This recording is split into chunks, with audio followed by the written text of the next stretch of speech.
hockey fans, are you ready to brave the wild? With me, your host, Paladino Joey.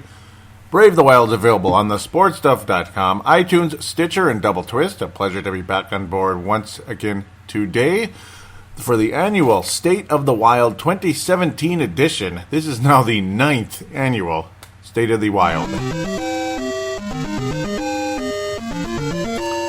State of the Wild might have sounded better, but oh well, it just kind of came out that way, didn't it? You know, sometimes there's not much you can do about that. But yeah, it's going to be a 3-segment show. Season wrap-up, segment number 1. Free agency, draft free agency, segment number 2. Fan interaction, if there is any, in segment number 3. That type of thing. No, I'm just kidding. There should be some. So, no, there will be some. So, we're going to try to get things rolling here. I might even merge the other part in, but nah, let's leave fan interaction separate. It's a little bit better that way. So, yeah, just kind of jumping on the fly here with some of it, piecing things together, if you know what I mean. So, again, we're going to talk about the season that was, which was the most successful regular season in franchise history. Pales in comparison postseason history. Even though the Wild's postseason history has not been spectacular, there has been some success in the past, and this year you can't call it a whole lot of success in the postseason. 106 points for the Minnesota Wild, second place in the Central Division. The Wild did win the division years ago, before it was the Central Division, back when we were in the Northwest Division, and the Wild success rate that year, not so good. The Wild, with the number 3 seed in the Western Conference, lost to the Colorado Avalanche in 6 against Jose Theodore, future goalie for the Wild, a couple years later, and former Wild player who beat Patrick Waugh, Andrew Brunette. Oh, goody. Yeah, kind of changing jerseys with that one. That was a bummer. He was quite valuable for the Colorado Avalanche in that series about, 11 years ago. No, yeah, it's been a while. It's been a while. It wasn't 11 years ago. It was about 9 years ago. So right around when Paladinolive was still hanging around, before Brave the Wild started, that type of thing. Man, unbelievable. Wild history in the postseason has been more successful than this year, but you get the idea. So let's just kind of comb over things a bit. As, of course, the Wild's regular season started against the St. Louis Blues. How ironic over there. Scott Trade Center, the Wild lose 3-2. Ken Hitchcock still the coach of the Blues, who's now going to be the coach of the Dallas Stars. Even more ironic, Mike Yeo, of course, the associate head coach of the Blues at the time, went on to be the head coach of the Blues. And we know it happened in the playoffs, even though the Wild played so well against the Blues. And yes, they did, but they just didn't win. And bottom line, the final score is what matters, regardless how many shots you have on goal, regardless how many times you got screwed by the refs, or whatever you want to say. But extreme frustration for all of us here, wondering if this team is at a plateau or what's the deal. You saw early on, the Wild looked okay. You saw scoring early on, and then you saw hardly any scoring. The Wild do decently against Winnipeg the following night, 4-3 victory. And then you see a 6-goal crushing against the LA Kings. Of course, Budaj in the net in that case. No Jonathan Quick, who got injured right out of the gate. The Wild beat a Toronto team after that. A decent month of October, to be quite honest, as there is a lot of green as you comb over the schedule in this one. No, I'm not going to go over every game, but it's just some impressive victories for the Wild. Devin Dubnyk showing early signs after a mediocre start to the season. And, of course, Darcy Kemper having an okay start along the way. And then things quickly went down in a big way for Darcy Kemper. But then Devin Dubnyk ultimately against New Jersey, Boston, and Buffalo, and Dallas. Just 3 shutouts in a row against those clubs. And you also saw the Wild beat New Jersey, or lose to New Jersey 2-1. I don't know what's with the Wild in New Jersey this year. Extremely frustration. 5-0 win against the Boston Bruins in the TD America Garden. Pretty awesome, or TD Garden, I guess they call it, ultimately in that case. Devin Dubnyk, just outstanding team record and shutout minutes consecutive. Just spectacular run there to wrap up the month of October. But, boy, Darcy Kemper showing what he can do in a bad way, as he'll be a factor in the postseason awards later on. 6-3 in Barclays Center in Brooklyn, New York. Darcy Kemper just not up to the challenge there, giving up 5 goals in that one overall. Empty netter as the Wild try as they might to catch up later on in that game. Unfortunately for the Wild, things just did not finish well in that one. But a solid month of October to start out the season. 6 wins versus 3 losses, so not too bad. The Wild starting out okay, but then you saw kind of back and forth. You saw a team that could hardly score, and then Bruce Boudreau made a comment basically saying, well, if we have to win games 2-1, so be it, because we don't have a 40-goal scorer. We don't have a Patrick Kane on this club. I remember that quote very well. I just saw losses to Buffalo at home, 2-1. What the hell? 1-0 against Colorado, 3-2 in Philly. And then, but for some reason, the Wild played so well against Pittsburgh as they went 4-2 in that one. You saw 1-0 against Calgary. The Wild could not beat Calgary all season. Just devastating. Ottawa Senators get to the East Finals. The Wild always seem to play well against them. Dumba, valuable in that one along the way. You saw a 6-2 win versus Pittsburgh. You saw a 4-2 win versus Pittsburgh. Very exciting. And then you saw Devin Dubnyk, whenever he was in net, it was like 1 or 2 goals allowed. And then you saw Darcy Kemper drive you absolutely insane. 5-4 loss in Vancouver on the 29th. As you're just hoping, that was again at the end of November, you're just hoping that, you were hoping coming into this season that Darcy Kemper could give Devin Dubnyk the breaks he needed during the course of the season. But did that happen? Of course not. Darcy Kemper just let you down again, and what happened to Devin Dubnyk as the season continues? Well, we all remember pretty well what happened during the course of February to March. You saw a constant decline in goals against average, but at this point in November into December, Devin Dubnyk was downright spectacular. After a 3-2 loss in Calgary, you're thinking, man, why couldn't the Wild beat the Calgary Flames? Like, what is with the Wild and the Flames? Then you see Devin Dubnyk be great in Edmonton, 2-1 victory. You saw 3-2 victory in Toronto. And, I predicted the Wild would start a little winning streak here with 2 games against Edmonton and Toronto, even though Edmonton's better and everything. But the Wild have played well against them, and the Wild would go on to win 2 games against Edmonton over the course of the week, one in Toronto anyway. And this was the start of definitely a franchise-changing winning streak for the Wild, or what could have been a wonderful thing, but it ended up being 12 wins in a row during the month of December. The Wild would finish 12-2 in December, losing the bookend games to Calgary and, of course, New Year's Eve to the Columbus Blue Jackets. But not before the Wild would have some nice wins against St. Louis. Florida just crushed the Florida Panthers. They beat the Nashville Predators. Pekka Rinne, the Wild had Pekka Rinne by the ass most of the season, and it was awesome. And it's just so ironic considering what Pekka Rinne has been able to accomplish during the course of the postseason and later in the regular season as well. When you saw Rinne shut out the Wild, we'll talk about that much later. Pekka Rinne, it's just like, this guy, they always say how good he is, and you always hear about how good he is, and he's good, but why are we always kicking his ass? It's kind of cool that we're able to do it, and you see struggling from him at times, yet here come the Wild crushing Pekka Rinne, the Western Conference champion at a bare minimum. Nashville Predators, 4-1 win against Arizona. You shut out Colorado. Devin Dubnyk just dominant. You put in Darcy Kemper in a couple of games, and the Wild able to outscore their opponents, New York Rangers and New York Islanders. Luckily, 6-4, 7-4 wins, because Lundqvist was awful along the way. Ranta was much better later on in the regular season. The Islanders just kind of a mess. The Wild able to keep up with them. 2 wins against Nashville along the way during this win streak. Nashville Predators, it's just one of those LA King type stories. And then, of course, the heartbreaking loss to the Columbus Blue Jackets, both clubs with 12 wins in a row. And here come the Blue Jackets. They're the ones to get 13 in a row, and they kept that thing going for a little while until the Washington Capitals knocked them off. And then the Capitals go on to have the best record in the Eastern Conference. And we know how their season ended. In the second round, losing to Pittsburgh again. Well, isn't that just a rotten shame? But a nice 12-game win streak for the Wild along the way. You saw Charlie Coyle play well. You saw Niederreiter have good runs along the way. Parise back and forth, but he'd have these nice moments. You saw Mikael Granlund just start to take off. Oh, man, it was just so exciting. And he just continued to rise up and have such wonderful games along the way. Did Mikael Granlund. You saw him go from a guy who was a valuable piece to this team to go on to be the leading scorer of this club, and he would not relinquish it throughout the rest of the way. The Wild would come back, end that losing streak right away with a win over San Jose, but then lose again to the Los Angeles Kings, unfortunately, along the way. But then they start another 4-game win streak, but then they lose to New Jersey, and it's like, okay. But again, the Wild, over the course of January, not quite as immortal as they were in December, but still, you'd get 2 or 3 wins in a row before you'd lose a game. So it's like, sure, you'd win 3 out of 4, 4 out of 5, and that was good. So you continue to catch up to the Chicago Blackhawks, which sounded impossible. You passed Nashville much earlier along the way. You passed St. Louis. It's like, wow, we're actually in second place. and then you're fine for first place. You even take over first place along the way in January into February. Just so exciting because the Blackhawks would have some bad games on occasion.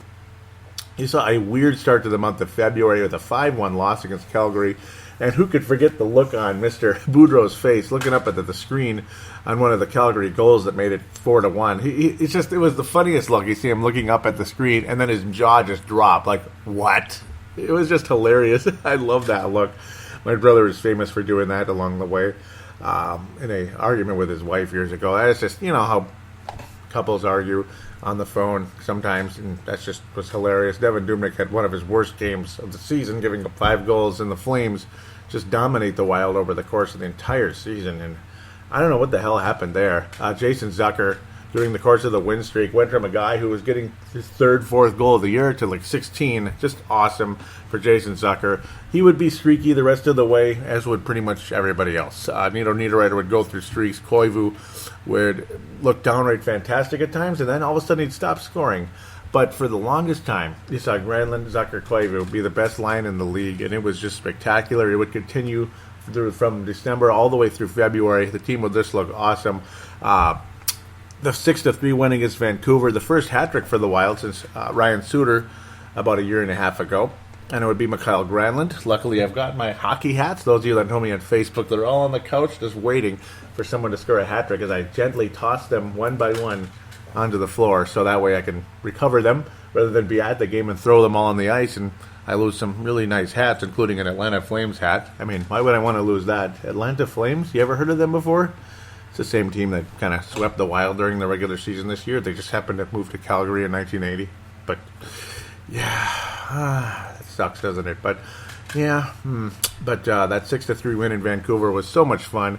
But you saw a little bit of sloppiness out of Dubnyk on occasion, but then he'd pick it up again. The Wild would only give up 1 goal against Anaheim, but they'd still lose the game. Give up only 1 goal to Dallas, but you'd win the game. Whooped Nashville again, 5-2 victory, Feb 18. Incredible little win there.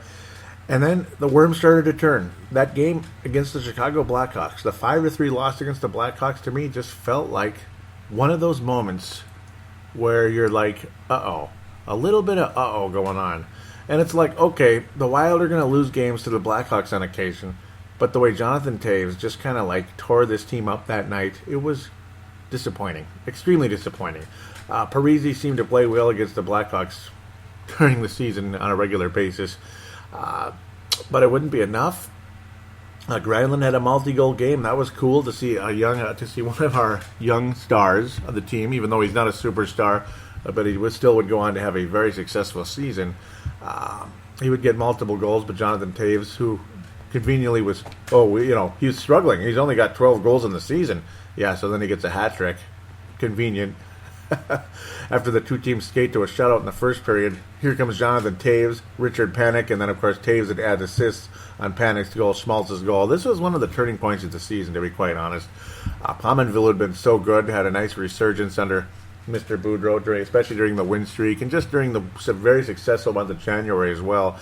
Just the flow you saw with this team, it all seemed to vanish with this particular game. The Wild looked good in this game at times, but it just seemed like something changed. It just seemed like that moment when you go from this swagger, this comfort, this confidence. It's a quiet confidence, not an arrogance, but an enjoyable, fun confidence that championship teams have. Championship teams enjoy. And then this bully punches him in the mouth, and it's like, this sucks. The 5-3 loss to the Blackhawks was really an eye-opener. Jonathan Toews. Now, you had the 4-3 loss earlier on the 8th of February, and it's like, okay, you're going to lose some to them, but that hat-trick game was scary.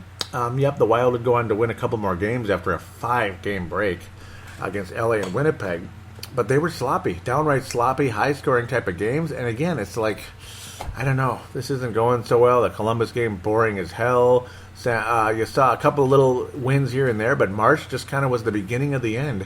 That 5-3 game to me was definitely a turning point, and the Wild would go on losing streaks. A 5-game losing streak in the month of March, a stretch of games from March the 7th to the 19th, where the Wild would lose 7 out of 8 games. I mean, that's freaking awful. Now, of course, that losing streak was bookended with a couple of nice wins over San Jose. Thank you very much. But, my buddy Chris out there, he's sent me a wonderful bottle of Bloody Valentine. Awesome beer from AleSmith. Highly recommend AleSmith. Luckily, it is at local liquor stores, but for some reason, Bloody Valentine wasn't around. I don't know why, but the bet took place again in the month of March there, and luckily the Wild were able to, help me out there. So thank you very much. That 3-2 win there on the 21st.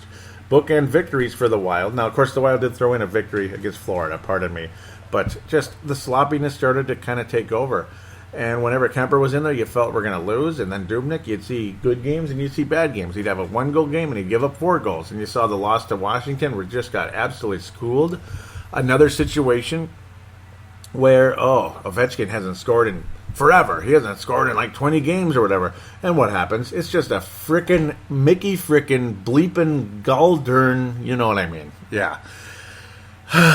One-timer fest. Ovechkin just kind of left by himself. He's able to get that quick release on, and he'd score 3 power play goals, and the hat trick was on, and the Washington Capitals, well, they scored 5 goals against the Wild. 5. The Wild would get 4. They'd get back in the game, but they'd ultimately lose the game.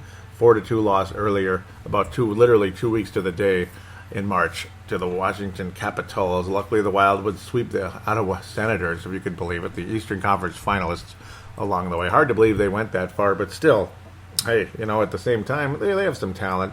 The Wild would pick up the pace. 3-0 loss to Pekka Rinne, which was definitely a harbinger for things to come as the National Predators woke up in the month of April, and they're, they would go on to a wonderful run here. Colorado, and Arizona, the Wild would take advantage of those, and then here came the playoffs. Wasn't that fun? A nice little 4-game win streak, wrapping things up. But what did it all mean at the end of the day? Nothing. Didn't mean a damn thing, did it? St. Louis Blues would go on to beat the Wild in 5 games. The Wild would put up their cajillion shots, so we need to talk about it anymore in the first game and then still lose in overtime. Just a heartbreaker. Kind of similar in the second game, but it felt a little bit sloppier, and then the third game felt much sloppier. They weren't the worst games ever, but the Wild just weren't scoring on the son of a biscuit, Jake Allen. And then you saw Dubnyk shut out the Blues, and you think, oh boy, here we go, it's turning. And then you get Game 5 in XL Energy Center. You get Game 5 in XL Energy Center. You think, here it is, the turning point of the series. We're going to win this game, take it to St. Louis, win it, and bring her back to the X. And boy, oh boy, we're going to continue that undefeated streak, and we're going to help out Bruce Boudreau's Game 7 woes and get his second Game 7 victory in his career. Beat the Red Wings years ago with Washington. God, just really, did this really happen? Did this happen? Did it happen? Yeah, it happened. It just kind of did. Yep.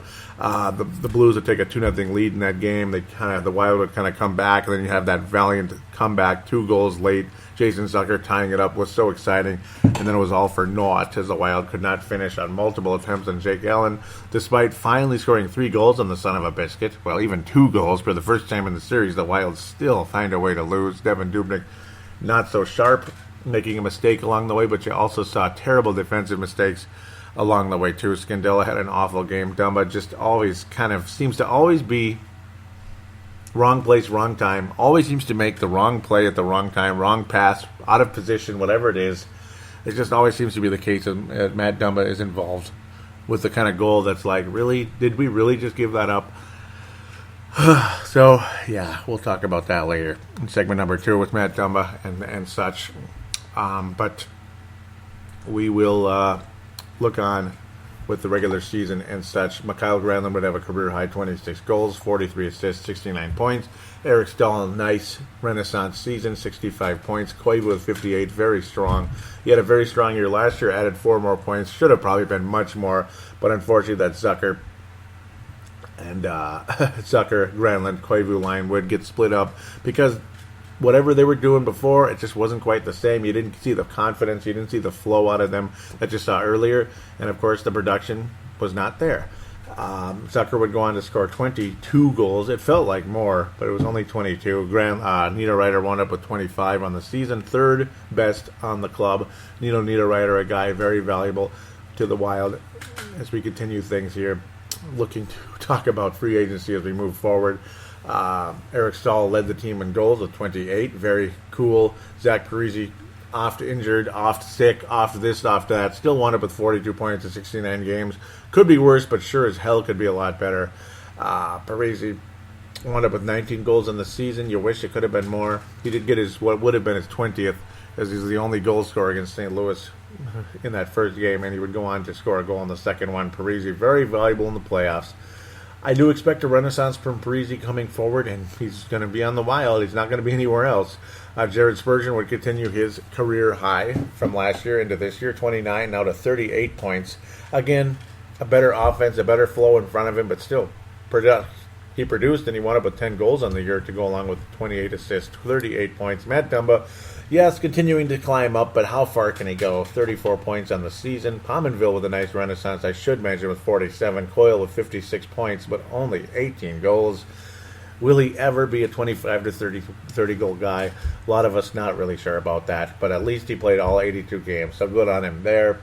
Eric Halla, 26 points, 15 goals on the season, if you can believe it, but still, I did not see out of Eric Halla what I thought I was going to see, and it's very disappointing. Brodin, career high, 25 points. Chris Stewart, a guy I don't really particularly want back, still wound up at 21, if you can believe it. But he scored his 13th goal, or like his 11th goal, like frickin' January, so whatever. Where was Chris Stewart after that? The Martin Hansel trade that took place along the way seemed like the team kind of went downhill after that trade. Ryan White, I couldn't even stand looking at the guy, much less thinking about him as such a valuable asset to this club in a trade, a nice valuable veteran asset to the team. I didn't really see anything out of him. Schrader, I thought, was underplayed, underutilized, but when he was out there, it seemed like his value was so high, and then he got completely shafted once Ryan White was brought in. He managed to get 3 points in 19 games. Thank you, Ryan White, along with horrendous penalties, horrendous, stupid, bonehead play. If Ryan White ever suits up for the Wild again, I don't know. I mean, I think that's fireable for Cripe's sake. And I said Cripes, not the other word. You saw Tyler Gravelock make the team, and you saw him do absolutely nothing most of the time. But at least eventually, on occasion when he was called out, you would see physical play, you'd see better effort. Seems to be a better winger than a center at this stage. He seemed to play a lot better when he was at wing, and it was cool to watch. Very cool. Christian Folin, still valuable early on during the strong play of this team, and then after the knee injury, it wasn't the same the rest of the way, and that was heartbreaking considering how well Christian Folin played and what a career move it was for him earlier in the year, because last year, the year before that is, he barely saw ice in the NHL. It was the year before that, he actually got a little bit more, he got more action, but you saw him get to a point where he is flat out an NHL defenseman, and then after the knee injury, it just kind of seemed like he wasn't that great. Gustav Olsson with the most action in the NHL so far, the second-round pick, and of course, frustrating for us considering who could have been drafted there instead of him, considering he went in the third round. That's a guy by the name of Jake Bleepin Gensel. How painful is that? Who would you rather have right now, Jake Gensel or Gustav Olsson? Fill me in on that one. But still, Gustav Olsson, there's still some hope, and, well, we're going to be counting on him more and more as certain Wild defensemen depart this club.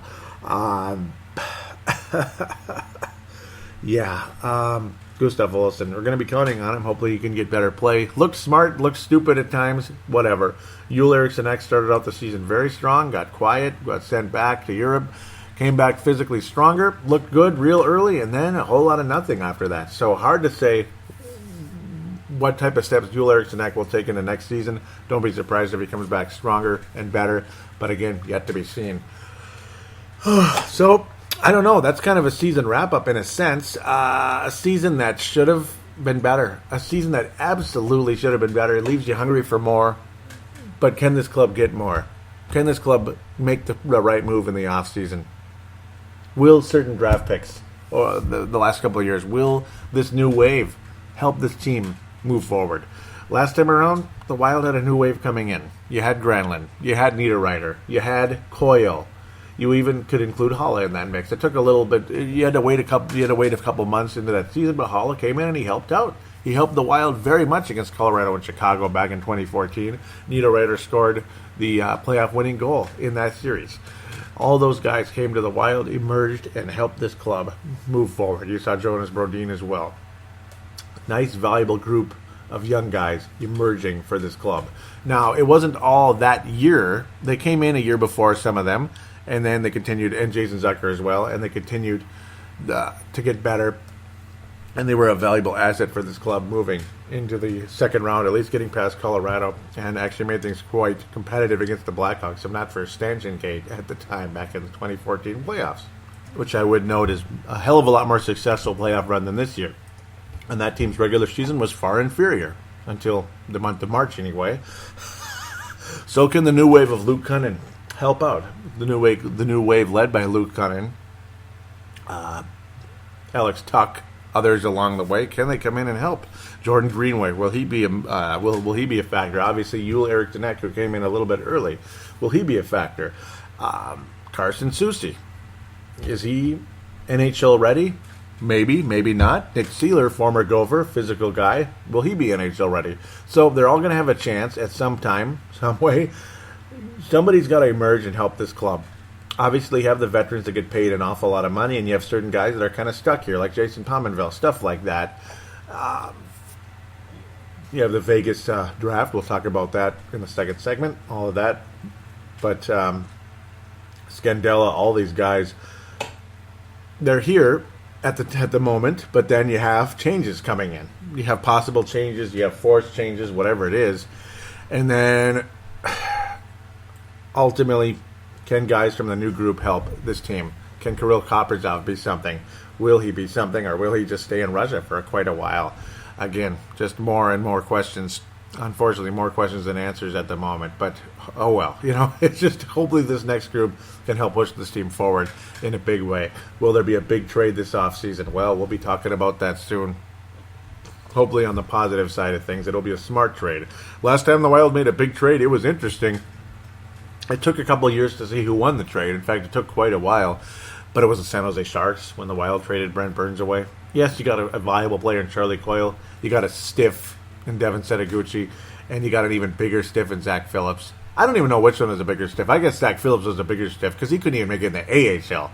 Setaguchi had moments here and there in the NHL, but overall he was a POS. You just got Brent Burns over to Nashville, over to San Jose. It took a little while. He had some good runs. He had some negative runs, kind of like he was here. Kind of reminds you of Matt Dumba. And then all of a sudden, ba-boom. And you're talking 70 points for a defenseman. You're talking aggressive defense as well out of the guy. Even though he's a little crazy, he is just a spectacular player in this league. And the San Jose Sharks are utterly blessed. One of the most valuable players in the NHL, much less the MVP of the Sharks. Absolutely, just a stud. Brent Burns has become. And what a nice young humble guy! What a nice humble guy he was when I met him years ago when he was a rookie. Still a nice guy, I'm sure. Yep, but man, it's just he just looks a little bit more weird than he did back then. That's all. Back then he was kind of a young, clean-shaven, just a nice young man. And now he's kind of a little goofy looking. He's in his 30s, if you can believe it, and he's a superstar. Charlie Coyle is not a superstar, but at least he's decent. At least it wasn't a complete bust, a complete wash for the Wild in that trade. So hopefully the Wild can be on the winning end this time around. Let's dish out the postseason awards, or the overall regular season awards, I guess, in this sense. For the Wild, the most valuable player of the postseason, I got to go with Zach Parise. I'll just say that. Straight out. The most valuable player for the Wild in the playoffs was Zach Parise, followed by Jason Zucker. After that, though, the MVP of the regular season, well, you have candidates Mikael Granlund, Eric Stahl, and Jared Spurgeon. The winner is going to be Eric Stahl, even though Mikael Granlund led the team in scoring, and he had spectacular runs and everything, and he was just so valuable. But Eric Stahl is a guy that helped a lot of things happen. Yeah, you were able to put Koivu down on the second line. You were able to move Granlund over to the wing. You were able to move Coyle over to the wing. It just caused a chain reaction that made this team better and better and better. And he made people around him better at all times. And he lulled goalies to sleep, and he also led the team in goals. Eric Stahl, a leader and a wonderful, wonderful addition to this team. Overall, the MVP of the club for this season. The long-term MVP, it's Granlund, without a doubt, unless you want to give it to someone else. But otherwise, Jared Spurgeon, to me, he's my favorite member of this team, and he is definitely second place, actually. I'm going to give it to him because he had inconsistencies out of Granlund at times, as wonderful as he was, and it was such a shame to find out he had a broken bone in his hand, and such a disappointing playoffs for him. because of that broken bone in his hand, and it's just a shame. I'm not mad at him. It just sucks. It's just bad luck. Jonas Brodin, you saw a nice slap shot during the regular season when he was on the power play. He was able to get some goals. It's a shame he only wound up at 3. You could have got some more, but at least he got 22 assists along the way when he did get a chance to be on the power play. His value was incredible when Mr. Christian Folin was healthy earlier in the season before the knee injury. When you had those two together, it was awesome. You saw a little offense out of Brodin. It still wound up with 25 points, but generally more done nondescript offensively because of the different roles he had to play over the course of the season. Jared Spurgeon's value is off the charts. I want him on this team until he retires from this league, without a doubt. I'd rather have Jared Spurgeon than Ryan Suter, without a doubt. Both of them have nice contracts. Suter's a little bit more, I'd have to say. It's kind of funny, though. You think of Suter as an offensive player, Spurgeon as a defensive player, but then again, they're both offensive players at the end of the day. Spurgeon played 6 less games, and he had only 2 less points than Ryan Suter. That's interesting when you think about it. Obviously, Suter's a good defensive player, but he's kind of offensive at the same time. Not a rocket of a shot, but still valuable at the end of the day. If only Dumba was more consistent, he could be a power play stud. He could be a force in that power play with that rocket shot. And if Dumba could develop and become that guy, I got a feeling Mr. Bruce Boudreau really likes the potential of Matt Dumba, but they're going to have to find out what they're going to do with him should he be on the roster next season with how things go in the offseason and in the whole Las Vegas trade. The Las Vegas trade or draft. So just letting you know again, I'm piecing this together. I am recording the first segment before. I'm just going to be honest with you. I'm recording the first segment before the Vegas draft and the entry draft. So just again, fessing up, being honest, because the season wrap-up doesn't have to be done at that stage. And we'll be talking about that in the second segment. We'll be able to review and talk about it and even preview free agency as things move forward. Most valuable player for the season, Eric Stahl. The biggest disappointment for the season is, without a doubt, Darcy Kemper. You wanted to have a valuable backup to this club, and he wasn't that guy. He was absolutely horrible. Mike Riley was really disappointing, too, if you want to go with the whole possibility. See, he's a guy, he was on my mind, and I didn't get to him when I was talking about the wave and everything, because I'm not sure Mike Riley's going to play in the NHL. I mean, a year ago, I would have said in a heartbeat, Mike Riley's going to be a full-time NHL defenseman, and he's going to be very successful in this league. I don't know anymore. 17 games, and he looked like horse bleep. He only had 1 assist, and he was completely out of position. He was completely outmanned. He stunk at the NHL level this season. And Bruce Boudreau noticed it right away, and he was not impressed. Devin, but I have to mention that real quick. Overall, though, Darcy Kemper did not provide the relief that Devin Dubnyk needed. Dubnyk's final statistics for the season still nice. I mean, 40 wins, 19 losses, 2.25 goals against average, .924 save percentage. But then Darcy Kemper gives you what? He gives you what? 18 games, started 17, only 17, because obviously he just had to come in to help replace Dubnyk. Dubnyk wasn't starting in 2 of the games that he had to come out. Excuse me, that Kemper had to come out. He had to come in and replace Kemper because Kemper was so awful. So Dubnyk had 2 games in there. He had to come in and replace Kemper. Where in other cases they figure whatever. I mean, we're down by too much anyway. Why bring Dubnyk in or whatever? Kemper just so disappointing. 3.13 goals against average, and it felt like a hell of a lot more at times. 0 shutouts on the season. Dubnyk had 5. You figure he should have had 11 the way things were going earlier in the year. But unfortunately, the snowball effect continued for Dubnyk from February through the rest of the season. Really January on the way, but you really started noticing it in February and into March in a big way. Awful month of March. Disastrous month of March for the Minnesota Wild. Darcy Kemper again gave Dubnyk no relief, and the exhaustion of Devin Dubnyk showed as the season continued to progress. Wild hoping Alex Stalock can be the guy next year, or somebody to come in, compete, and beat Alex Stalock out of that job to be a legitimate, reliable backup for Devin Dubnyk coming forward. I mean, Devin Dubnyk is a pretty significant contract. It's not the worst thing ever, but it is long. And I don't know. If Devin Dubnyk is going to be a true all-star goalie in this league, a guy who can be consistent and maybe even help you in the postseason, actually win some games in the playoffs rather than be exhausted and all that. Even though he was pretty good against St. Louis, he wasn't good enough. That's all. You have to be better than the other goalie. It's that simple. I'm sorry. If Jake Allen is playing out of his mind, Devin Dubnyk needs to play out of his mind too. It is what it is. And it's not blaming Devin Dubnyk for the Wild loss against St. Louis. It's just you're hoping he can match the intensity and the greatness of what Jake Allen was able to accomplish. Unfortunately, he wasn't able to do that. And, well, Nashville was fortunate enough to have enough firepower in front of Pekka Rinne, and then Rinne was able to respond in kind. And that's why Nashville was able to dispatch St. Louis as easily as they did. It's a combination of things. I'm not trying to contradict myself, but I'm just saying Devin Dubnyk had some moments during the course of the season and in the playoffs. You were hoping for a little teeny tiny bit more. Darcy Kemper, I think, is to blame more than anybody else for the goalie troubles on this club. Not only because he stinks, but because he could not allow Devin Dubnyk a little more rest. You're hoping to have a backup goalie that could maybe be in there 28 to 33 games to expel the starting goalie, especially so the guy can be ready when you need him most going into the playoffs or a big game against the Blackhawks on the road or whatever the heck it is. Divisional type of game, you're tied. Maybe you want to make a statement against Washington, this, that, lat. And unfortunately, Kemper wasn't able to give Devin Dubnyk a relief against teams like Vancouver and such. He was just horse crap, and they didn't want him out there. So, the definitely biggest disappointment, Darcy Kemper. Even though some of you may not have had expectations, you got to have some. I mean, and Darcy Kemper was looked on as a pretty good goalie for quite a while, and it just never happened. It never happened, and I don't know, it's never going to happen here. Maybe he'll emerge somewhere else. Oh, frickin' goody, because it always seems to turn out that way. Biggest surprise was Mikael Granlund.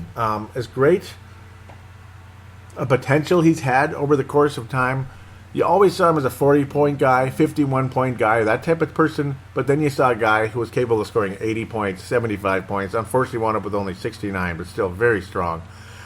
He was the biggest surprise for me this season. Nice emergence for Mikael Granlund, 69 points, just to get a big hand from me to him. So, and also honorable mentions, Jason Pominville, nice renaissance for him, 47 points. Not a spectacular season, doesn't live up to his contract, but still way better than he showed the last couple of years. So good for Jason Pominville at the end of the day. That's a wrap. That's a season wrap-up. A season that should have had a lot more of a happy ending than it did. I'm not saying cup champion, but maybe closer to it than we sure as hell were. So let's talk about free agency. Let's talk about the draft. Let's talk about the expansion draft in segment number 2.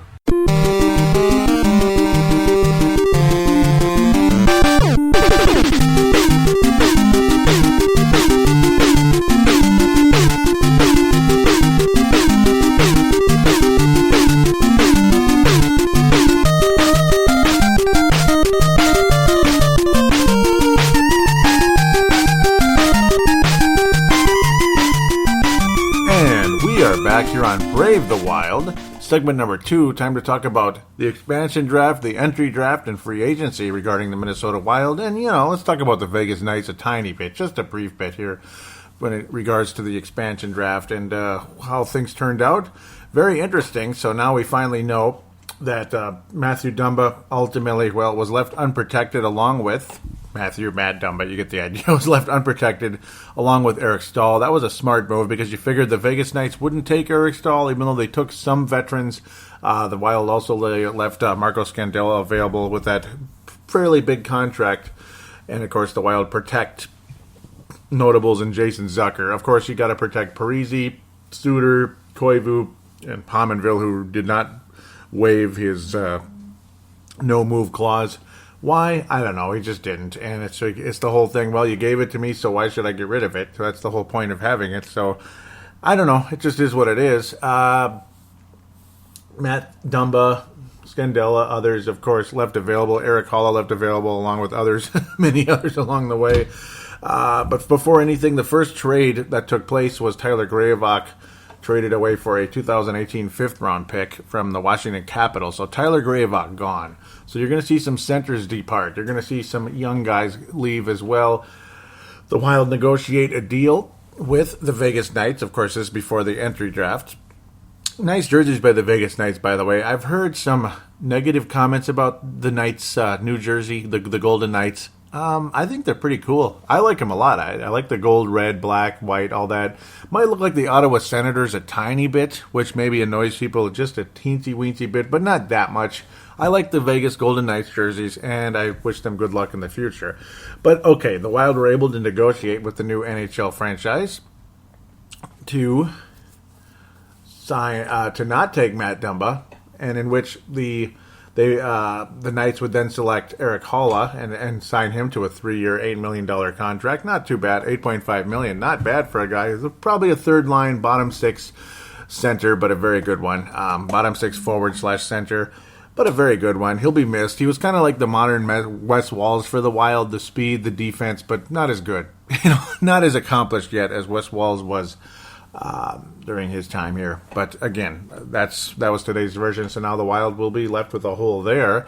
The Wild also give the Vegas Golden Knights, Alex Tuck, and then the Wild are able to get a third-round pick from the Vegas Golden Knights. The Knights then would get the choice to take the pick, to give us the pick in 2017 or 2018, which again, it's like a tongue twister kind of the way this comes out. It's a swap. It's a option, 2017, 2018. If the Knights see somebody they'd like to take around that time, they end up keeping the pick this year and giving it to us next year, so it's required that we have it in 2018. So it's official now, the Wild will get 2018. You want to fill up those cupboards a little bit, but, well, I don't know. It's a little bit tougher when you go from third to seventh rounders and you don't have a first round or a second rounder. Chuck Fletcher, some of these mid to late season trades, before the trade deadline, getting expensive, and the most annoying part is the guys we tend to acquire in these trades have not helped us. It's really frustrating. You got the Cody McCormicks, the Matt Molsons, and Martin Hanzal. Martin Hanzal was okay, but what do people talk about all the time with the modern NHL? Speed, speed, speed, speed. Oh, and skill, too. Martin Hanzal has some skill, but he's got no speed. He's physical, he's solid, and I know you love him out there. Pavel, I know you love him, Pavel, and others out there. I don't mean to rip on him, but I don't know. It just wasn't a very good trade, and obviously very expensive. You lose your number one pick for the year. It's frustrating. It's not the highest pick in the world, but you need him. You need every pick you can get. I mean, look at Alex Tuck. Was he the highest pick in the world? And he's going to turn out to be a pretty good player, looks like. Well, Alex Tuck, but I mean, also, what I'm trying to say is Luke Cunnin, who's I think is going to be the best of the bunch, at least right now. Possibly Kirill Kaprizov out of Russia, the Wild. Three-peat in the entry draft as we're kind of slowly sliding into that. But Alex Tuck, again, will be going to the Vegas Knights along with Eric Holla. Good luck to those guys. Nice picks. We'll look at the Vegas Knights now first before we look at the entry draft. Again, not going to really rant and rave too much about the entry draft regarding the Wild because, well, it's just swinging for the fences. So, yes, Eric Holla among the group. Other notables, Timo Pulkkinen. That's an interesting one. I can't believe it, Timo Pulkkinen. Now, it's one thing... It's understandable that he was made available because that's the kind of guy that's going to be available, like Weber with the Wild, a guy we never really saw all season. Of course, he's going to be left available. Like a Thomas Vanek would be left available from Detroit. Guys like that. James Neal, if I hadn't mentioned him already, definitely a notable. Alex Tuck, I've said that 1,000 times. Jake Bischoff, who played with the Gophers. How about that? He is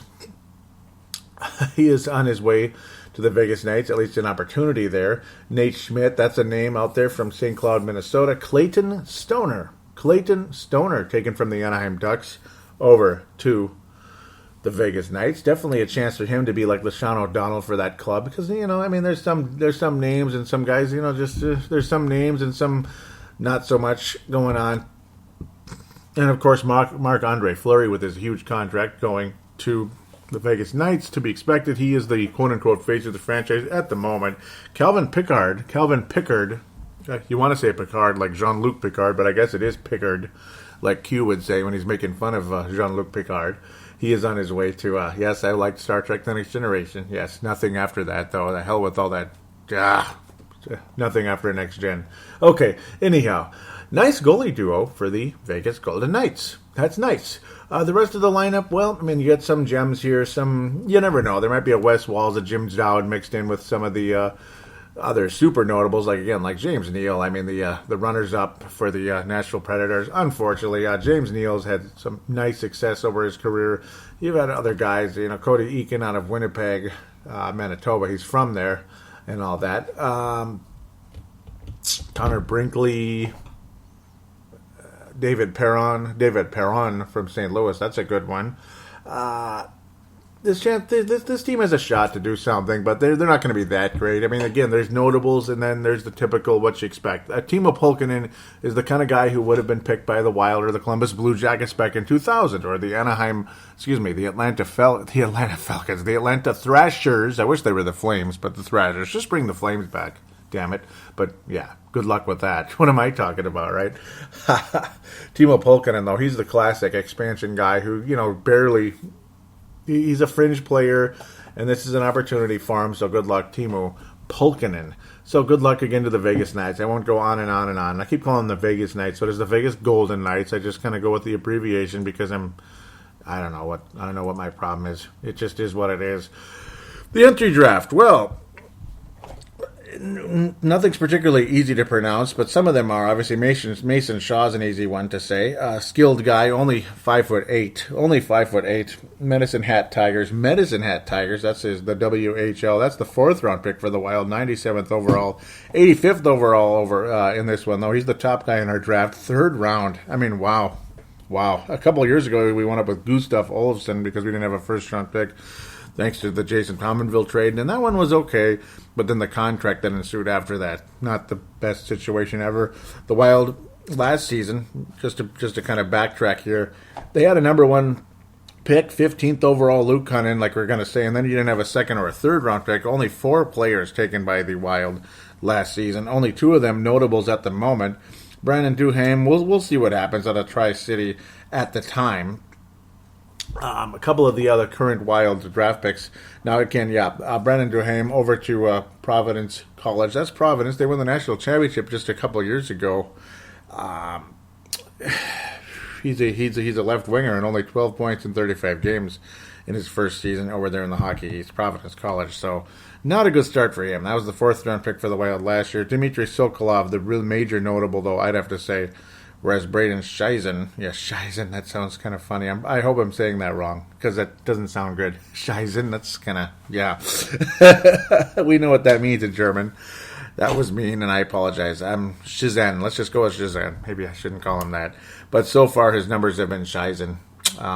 But Dmitry Sokolov, definitely a notable, did really well in the OHL, came to the AHL for the Iowa Wild last year, and he got a goal in the 2 games he played in. Very brief final season wrap up, so we'll let that thing go as is. Still no commitment for Jordan Greenway necessarily either way. That's another conversation as we continue to move forward into the summer. 2015 entry draft, 2nd round, 50th overall. So Ivan Lodnia from the Erie Otters of the OHL. The OHL. Again, the Wild swinging for the fences in this thing, and that's pretty much what Doug Risebrough said. Is the Wild not looking for overall physical guys. They're looking for skill and taking a chance because these guys slipped because of they're kind of small. I mean, this guy's 5'10". He's only 17 years old, by the way, out of Novi, Michigan, the Erie Otters. We'll see. So far, he's only played 1 year in the OHL, extremely young. 56 points, though, for the Erie Otters. 24 goals and 32 assists. Not bad. He's a right winger for the Erie Otters. Again, very small, 5'10", 182 pounds. Again, just swinging for the fences because, and I keep saying that over and over again, looking for that overall skill and speed. Skill and speed, regardless if they're only 5'10" instead of 6'2", which is what you'd like. See speed and size and skill, all the above, and hoping that one or more of these guys ends up jumping up. Again, Mason Shaw, I mentioned just a minute ago, he's a center, 4th round pick for the Wild. 5'8", 180, kind of a tough little short guy, but he plays with all this heart. That's what they always talk about, and it is what it is. In the WHL a year ago with the Medicine Hat Tigers, 94 points, 27 goals, 67 assists, and he racked up the penalty minutes a bit the past couple of years, 72 penalty minutes a year ago and 57 penalty minutes this previous year. Not bad. So again, a physical he's physical in a sense of like he's gritty, all that good stuff. You're going to hear that all the time. Bryce Misley, kind of an exciting one going in as he'll be heading into the college ranks. As we continue to look at these guys, he's one of the few larger guys. He actually got to be 6'1", 185, and ultimately he will be headed to the University of Vermont, so that's nice. The Hockey East, just like Providence, so we'll be able to keep track of him that way. That's always fun. It makes it a little bit easier, I suppose. And, well, college, I would say it's in between OHL. It's higher than the OHL, because, it's tougher. You're not going to be in the OHL and just, go and be as good as you are in college. I mean, you're gonna do better. You're gonna do better in the OHL than you are in college. So that's kind of a given. And then the only defenseman taken, the Wild did not take a goalie because there's plenty of goalies in the system. I mean, hopefully one of them comes up. Kaipo Kochanen, Alex Stezka, and others out there. Kaipo Kochanen, you gotta like that name. Jacob Golden, will he be golden ultimately for the Wild? Out of the London, he's a part of the London Knights. Gotta love that one. Cool looking logo and all that. Only 2 assists in 38 games. Yeah, a little stay at homey with that one, huh? We'll see what happens there. Another youngster, absolutely born in 1999 out of Toronto, Ontario. Wow, that's the big city there when it comes to when it comes to Canada. That's as big. I mean, that's one of the most familiar cities you're ever going to see.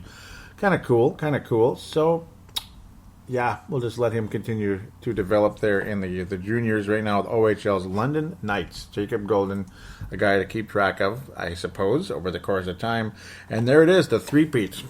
As the Wild went with Kirill Kaprizov 2 years ago, Dmitry Sokolov last year, and now Andrei Svetlakov. This one's a little bit older. He's the oldest guy in the draft here. Now, I better say where everybody was taken here. How rude of me, right? Isn't that just terrible? Okay, Ivan Ladnia, sorry. 85th overall, 3rd round. Fourth round, 97th overall for Mason Shaw. Bryce Misley, 4th round, 116th overall. Jacob Golden, 5th round, like Carson Soucy, who has a shot at making the Wild. You never know. At least he'll be in Iowa next year at bare minimum to develop. 147th overall. Andrei Svetlakov, 6th round, 178. Nick Swaney out of Lakeville. You got another Lakeville product, just like Jack Sadek. Just very recently here, a couple years back, 2015 7th rounder. Nick Swaney, 209 overall. Let's talk about Andrei Svetlakov a little bit. Couple years older, about 3-4 years older than the rest of the guys. 21 years old, born in 96. He's an old-timer now. Oh, he's so old, right? 6 foot,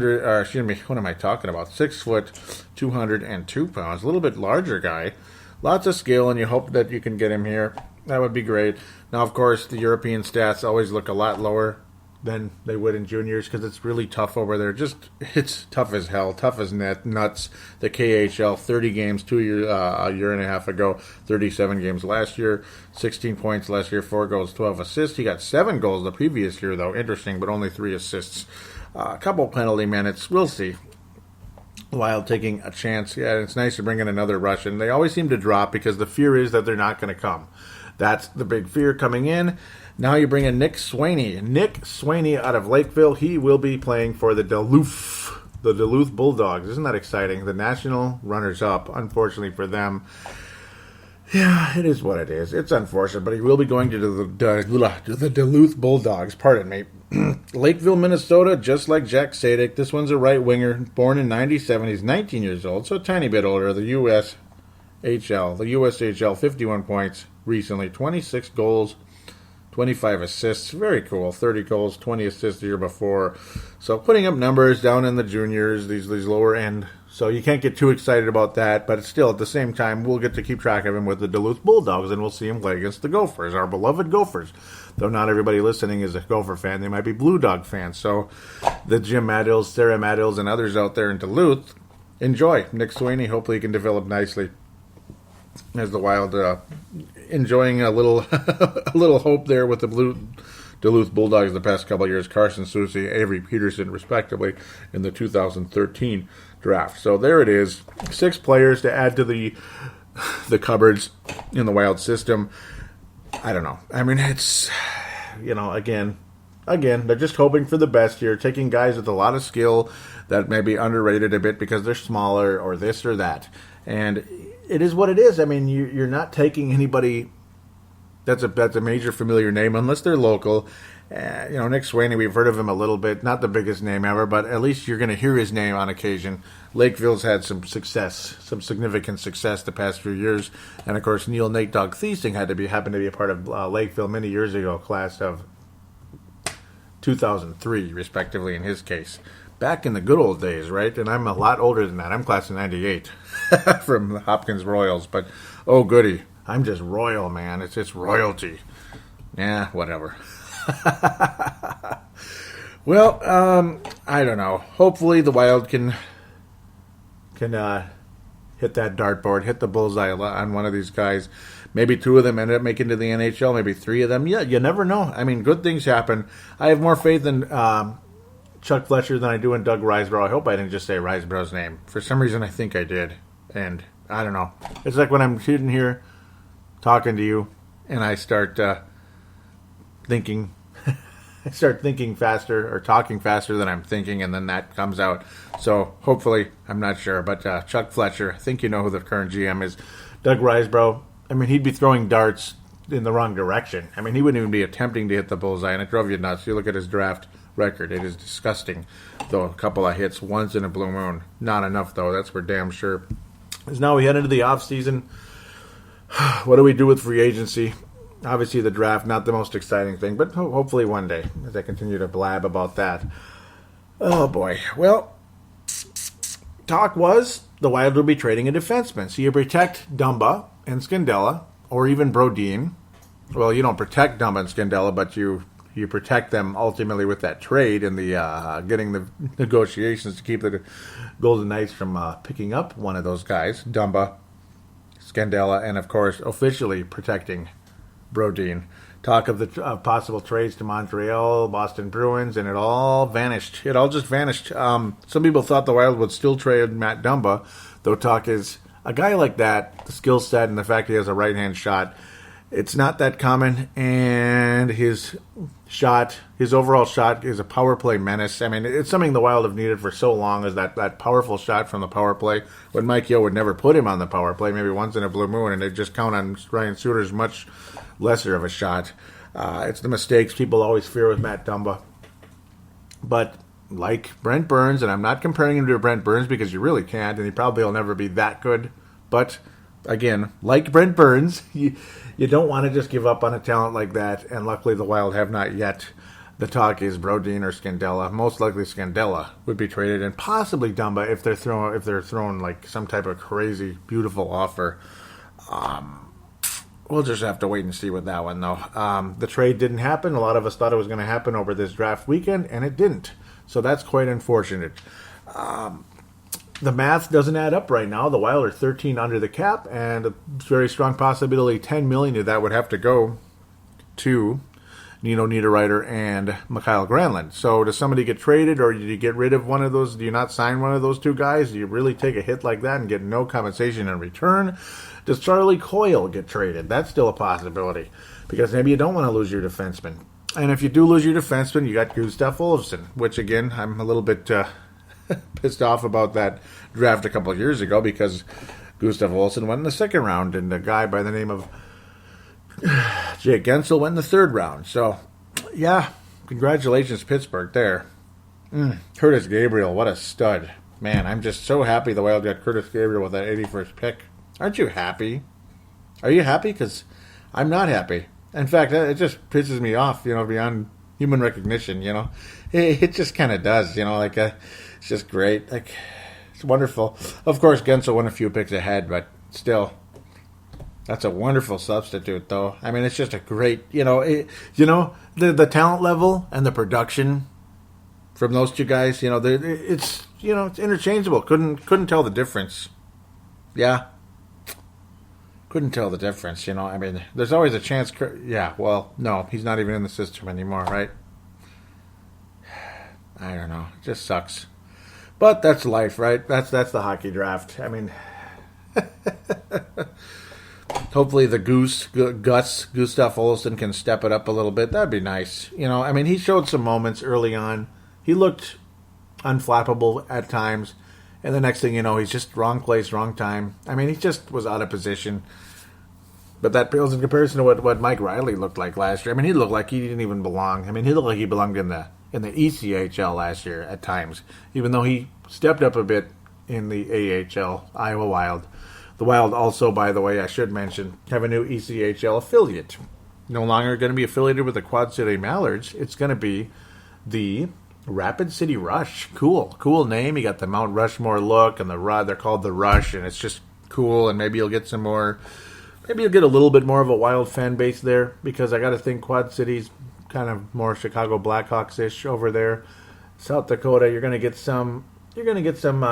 Maybe some Vancouver fans. I hope not. Colorado Avalanche fans is a pretty good chance, but I don't know. Usually the Dakotas like Minnesota teams. We'll see. So, cool. Rapid City Rush, welcome aboard ECHL's Rapid City Rush.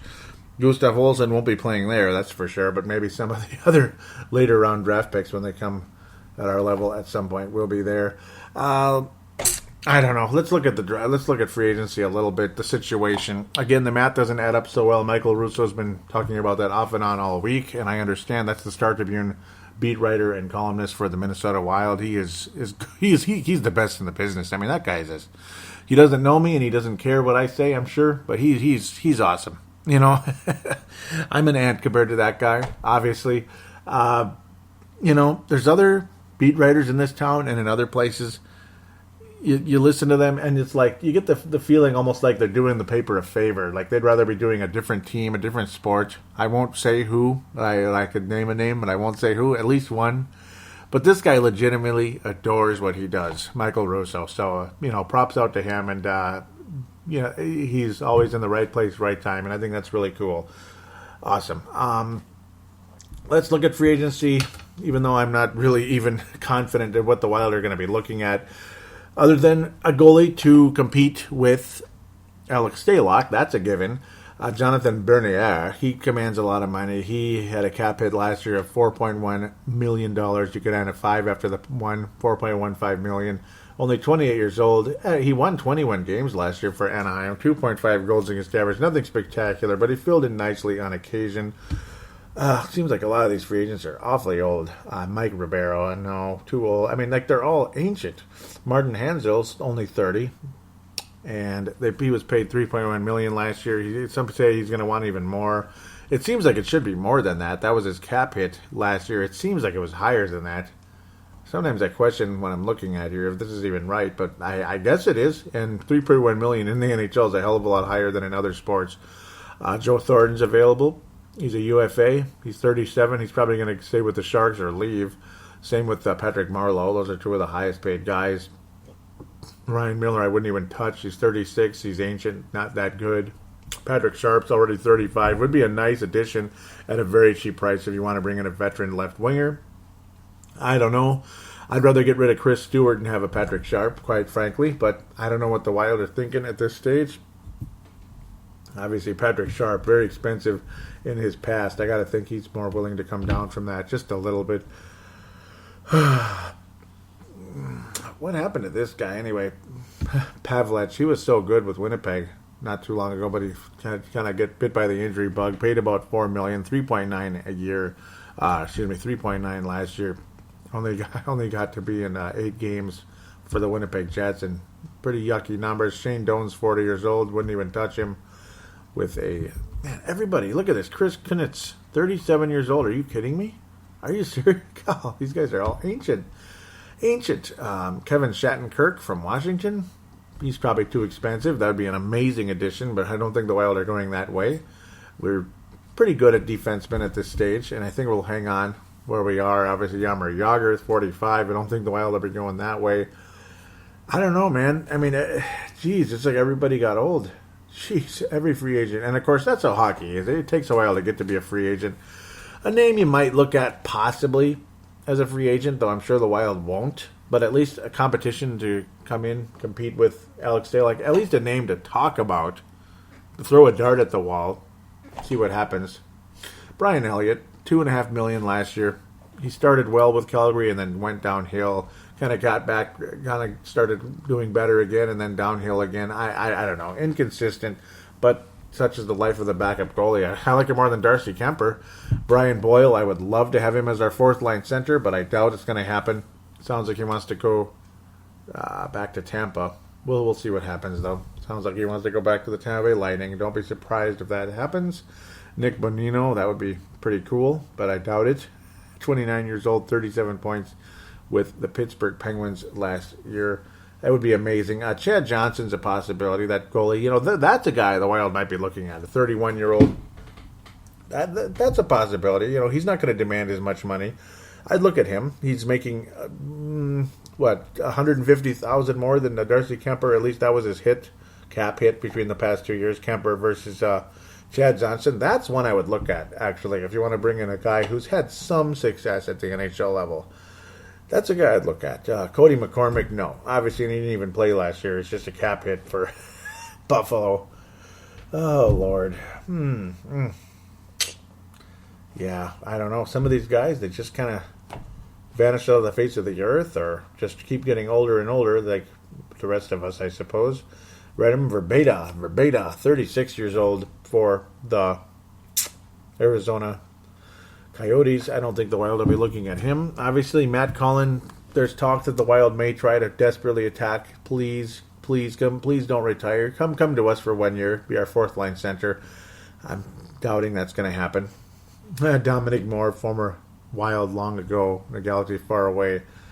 Yeah, 36 years old as well. Just the age, man. And, of course, Matt Cullen, 40 years old, back-to-back Stanley Cups. You can't really go out on a better note than that. I mean, amazing career, and major props out to Matt Cullen. I don't really have any major... I think if we're looking at more of a trade, I think if the Wild want to majorly get better. Tyler Pitlick out of Edmonton, that's a possible fourth liner. He's only 25 years old. He had 11 points in 31 games. I mean, that's somebody you bring in and have him try out and see if he can make it, all that. That would be kind of cool. That's a name to talk about at a bare minimum. And Roth might be another one to come in and compete at the goalie position. Jonas Onroth, I don't know. And Roth, Chad Johnson, those are names I'd be talking about if it was up to me, ultimately, when it comes to competing. See, it's free agency. These guys are all ancient. If the Wild are going to make a significant move, I think it's through a trade. And, man, Fletcher has had a lot of yucky trades. Yucky. And that's the frustrating part coming in. I mean, he's had so many trades that don't work out. So, I don't know. That's why a lot of people on the Minnesota Wild hardcore would like to see Fletcher pack his bags and head out of St. Paul. But I don't know. Johnny Oduya, that'd be a nice veteran defenseman to bring in. How much is he going to command, though? I mean, he is a stay-at-home stud. He went back home to Chicago, back home, so to speak. That was the team he was at and won a cup with. Went back there. They did not win the Stanley Cup. That was, again, around the trade deadline. He's 35 already. But he's one of those defensemen. He doesn't rely on speed and quickness. He might play till he's 42 years old. I would not mind John Oduya coming to the Wild in some type of reasonable contract. He made almost $4 million recently, though, unfortunately. So, I don't know. I don't know what the Wild have. I think they're going to have to figure something out, some type of trade here, before they can even really get to business in free agency. I mean, they're going to bring some players in. You can't just put all young guys at the fourth line as you're waving goodbye to Haula. Again, Tuck will not be on that fourth or third line or second line, certainly not the second line, but he won't be here at all. Euler Tanek, I think, almost for sure is going to be on the Wild next year. He may end up being the third line center because you have no third line center, you have no fourth line center. Eric Stahl, will he come back next year and will he play at the same level? Will he continue his renaissance, or was last year just a 1 year renaissance and he goes back downhill? Because if he does, this team is screwed. And I really hate saying that, without some type of amazing move or some type of unseen hero that can save this franchise. And that's why the last episode of Brave the Wild, again, this being State of the Wild, that's why the name of the last episode was The Need of a Hero, because this team needs somebody to take over. They need a true star to take over. like if Charlie Coyle all of a sudden becomes a 40-goal guy, just takes off as a 35, 40-goal guy, and he's just unbelievable, 80 points. The odds of that happening, very slim. It's all about the next wave, I think. I think the young guys, I think the wave that came in right after Parisi and Suter, or right as Parisi and Suter came in, the Granlunds, Niederreiter, Coyle, I think they kind of are what they are. Luckily, Granlund emerged last year, but he still, to me, is not that franchise-changing player. He's a wonderful piece that you do not want to lose. But unfortunately, you're going to have to give him a pretty nice contract. Should the Wild give up Niederreiter? Should they trade him? Should the Wild trade Charlie Coyle away? A lot of people would like to see that happen, actually. Pat Micheletti believes that Charlie Coyle will be traded this summer. That's just his opinion. It's possible. The frustration's out there, but are the takers looking at Charlie Coyle the same way we are, with skepticism? Because if they are, we're going to have a hell of a time trading him and getting a decent amount of value in return.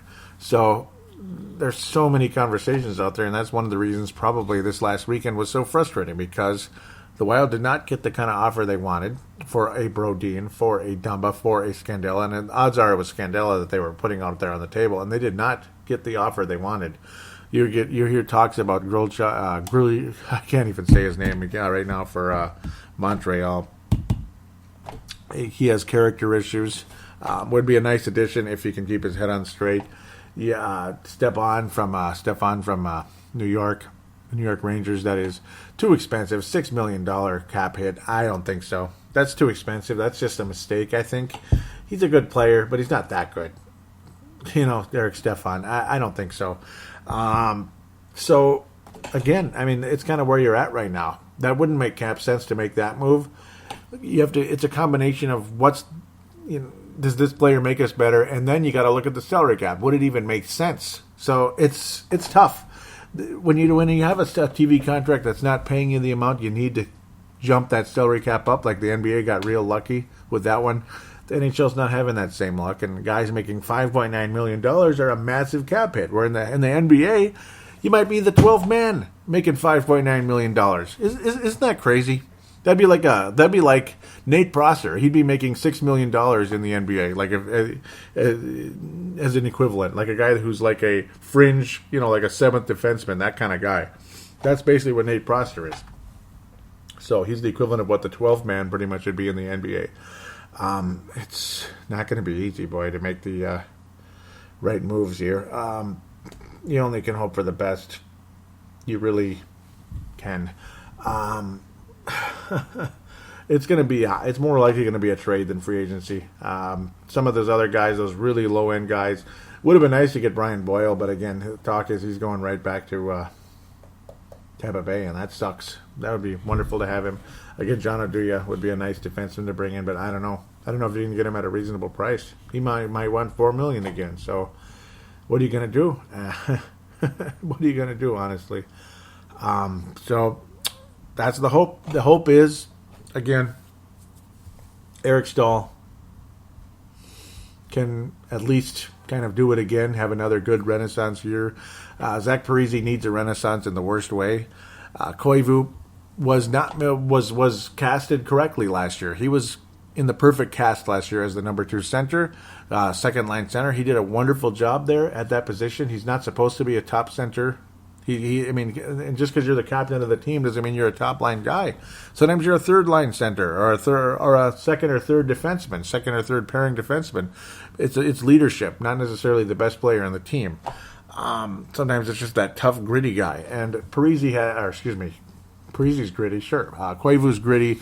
He provides really nice playmaking skills and some nice timely goals as well.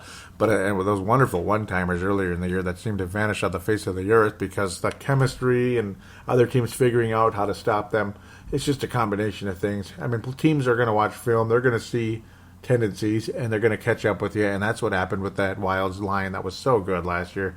Koivu, Zucker, and Granlund. That was the best line in the NHL for so long, and then it's just, whoop, gone. That's how it goes. But Koivu's going to have a hell of a time if Eric Stahl drops off in a big way, and there's no young hero that can replace what Eric Stahl brought last year, and maybe even be better. if you're going to be the hero and the savior of this team, you're going to have to be a lot better than Eric Stahl was last year. As good as Stahl was, you're going to have to be higher. You're going to have to be what Eric Stahl used to be with Carolina long ago in a galaxy far away. That's what this team needs, a hero, a star. This team needs a star, a sniper, an 80-point and up kind of guy. Does that player exist? I have no idea. I wish they did. Does that player exist on this team, in this system? I have no idea. Maybe it's Kirill Kaprizov. But again, that's all a wait-and-see thing. Will he even ever show up here in the United States? Very hard to say. So, I hate to leave you with more questions than answers, but that's exactly where the Wild are right now. I'm giving you I'm giving you the full story here. More questions than answers. I'm just leaving you with a lot of... I'm just leaving you with your fingers stuck together in a web. And I'm sorry, and all your thoughts and such coming into this one, but it's what it is. Jordan Schrader also on his way out, I should mention, in a pretty nondescript move. An ECHL player. Jordan Schrader's at least played in the NHL, and the Wild bring in an ECHL guy. Okay. Dante Celaturo. Cool name. Very cool. But, again, ECHL. But at least he's 20 years old. So that's the thing. He's only 20 years old. So still time. Undrafted free agent. Played for the... where is he? What was it again? I was right. I had it at one point. Oh, that's right. It wasn't just the ECHL, it's the OHL. He's been all over the place. And even the AHL, the Cleveland Monsters last year, kind of all over the place. 5 games in the AHL, 7 games in the ECHL, and then mostly OHL again with the London Knights. So, not spectacular numbers so far. 22 points in 30 games with the London Knights, and then just 1 point with Cleveland, 1 point, 2 points with the Norfolk Admirals, and only 2 games with the Cincinnati Cyclones of the ECHL. So kind of all over the place. Unfortunately, much more of a very minor league player at this stage out of Willowdale, Ontario. 20 years old, though, 5'9", another 5'9" guy traded away. Jordan Schrader's about 5'9" as well, 37 games for the Wild. His best season so far in the NHL, 13 points in 37 games. But Jordan Schrader's still kind of a fringe minor leaguer, unfortunately for him, and he's now 26 years old, the former Gopher, former Vancouver Canuck, and now former Wild player. Schrader, also gone. A guy who's played center before. Schrader, Holla, Grayovac, and Tuck, all gone.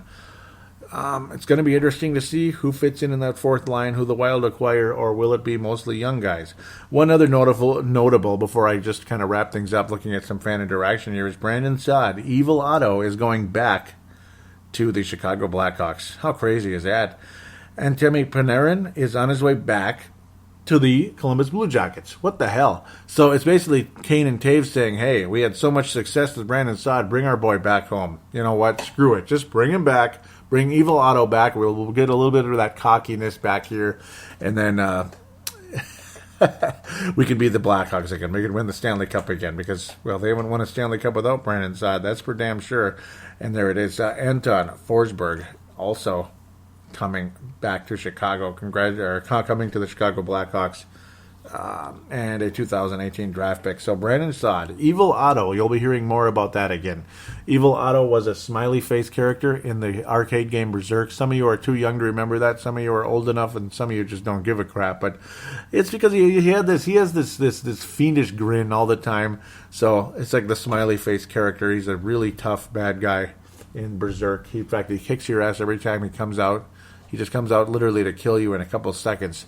In Berserk, a pretty fun arcade game that, you should check it out sometime. And it's also available for Atari and an Atari 5200 along with the 2600, all that good stuff. Okay, Brandon Saad is Evil Otto.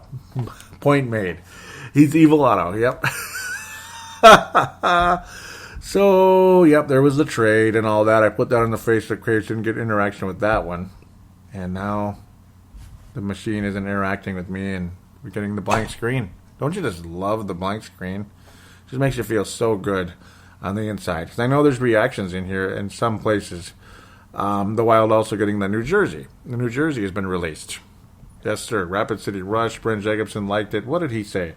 Oh, nope. That was I was thinking they officially replaced the Quad City Mallards. He loved that. Big decision about Niederreiter, stuff like that. Grayovac.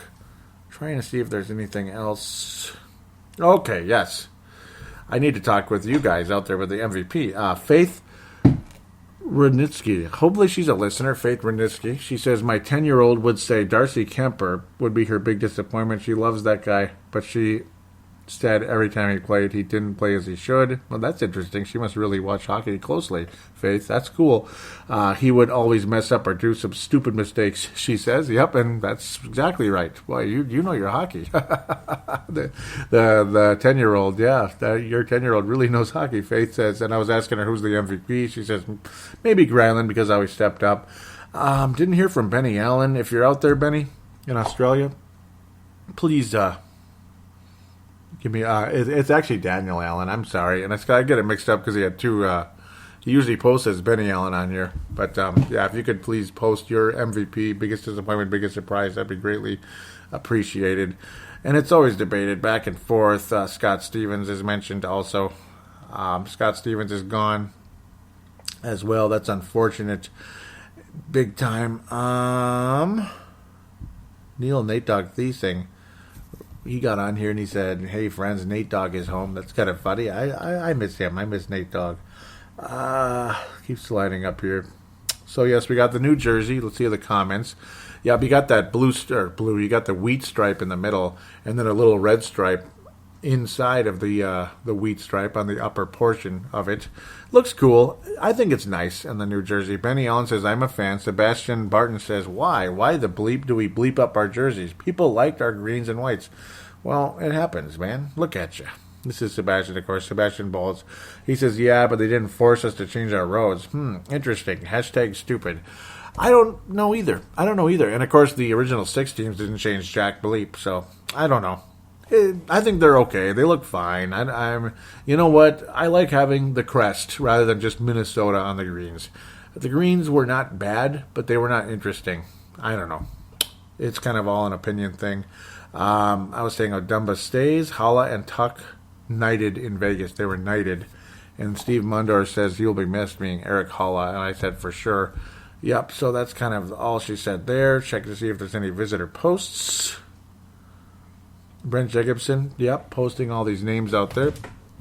Oh, he was talking about who's going to be available and such. Yep, it was I was saying, who do you think Vegas will take? It ultimately was Eric Hala. I had a feeling it was going to be Dumba, and I was saying that. And Brent Jacobson says maybe Folin or Stahl. Well, Stahl was made available. Folin, he was not going to be taken, but many years ago, Folin would have been exactly the kind of player that would have been taken. He would have been a pretty solid. He's a pretty solid defenseman when he's freaking healthy, which is I don't know.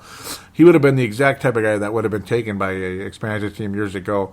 In fact, he could have been taken here, but there were bigger names available because of the situation. And Brent Jacobson was saying, too bad Pominville wouldn't waive his no-trade clause. He's a bum, and I agree. That was very frustrating. But I guess his take was that Mr. Fletcher put that in Pominville's contract, so if it's there, it's there. That type of thing. He just said, honor the deal. That's basically the thought process of Pominville and his agent. That's the way I look. That's the way I'm seeing it.